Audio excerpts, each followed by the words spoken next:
ایک انہوں نے بہن نے فرمایا کہ ان کی نند نے اور ان کے جو نندوئی ہیں نند کے شوہر، انہوں نے مذہب بدل لیا ہے، یعنی اسلام چھوڑ کر کسی اور طرف چلے گئے ہیں، اور اب وہ کہتے ہیں کہ ہمارے گھر میں وہ آنا جانا رکھتے ہیں اور ہمیں خوف ہے کہ ہمارے بچے بھی ایسا نہ ہو کہ ان کے بچوں کے ساتھ رہتے ہوئے اور ان کے ساتھ رہتے ہوئے خدا نخواستہ اسلام کی محبت کو آہستہ آہستہ دل سے دور کر دیں، تو ان سے میل ملاپ کا کیا حکم شرع ہوگا؟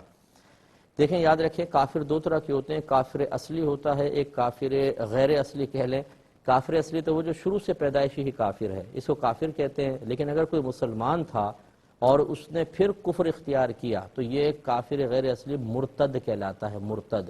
اور مرتد کا بہت سخت حکم ہے، اس کی زندگی کے پچھلے سارے اعمال برباد ہو جاتے ہیں، ان کا آپس میں نکاح ٹوٹ جاتا ہے، وہ میاں بیوی نہیں رہے، اور ان سے میل جول رکھنا سخت حرام اور گناہ کبیرہ ہوتا ہے، کیونکہ اسلام پر قائم رہنا یہ ضروری ہے۔ لہٰذا اب چونکہ اسلامک سزائیں تو ہیں نہیں، تو کم از کم آپ کو سوشل بیک آؤٹ کرنا ہوگا۔ خبردار ہمارے گھر کے قریب بھی مت آئیں، یاد رکھیں کہ یہ ایک آگ ہے جو آپ کے گھر میں آئے گی اور سب کی آخرت کو جلا دے گی۔ اپنے شوہر کو بھی سمجھائیں کہ رشتے بعد میں ہوتے ہیں، پہلے اللہ تبارک و تعالیٰ کے ساتھ ہمارا رشتہ ہے،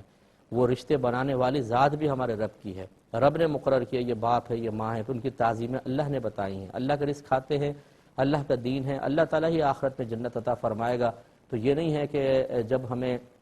شرعی احکام پر عمل پیرا ہونے کی باری آئے تو اللہ تعالیٰ کے تمام تر احسانات کو بھلا کر رشتوں کے تقدس کو اپنے ذہن میں رکھتے ہوئے غلط چیز کو بھی اور اس محبت کو کہ جو شریعت پسند نہیں کر رہی ہے اس کو اتنا آگے بڑھا دیا جائے کہ حقوق اللہ ہی سلب ہو جائے، تو یہ بالکل غلط ہوگا۔ اپنے شوہر کو پیار محبت سے سمجھائیں، اور اگر نہیں مانے تو آپ بالکل اس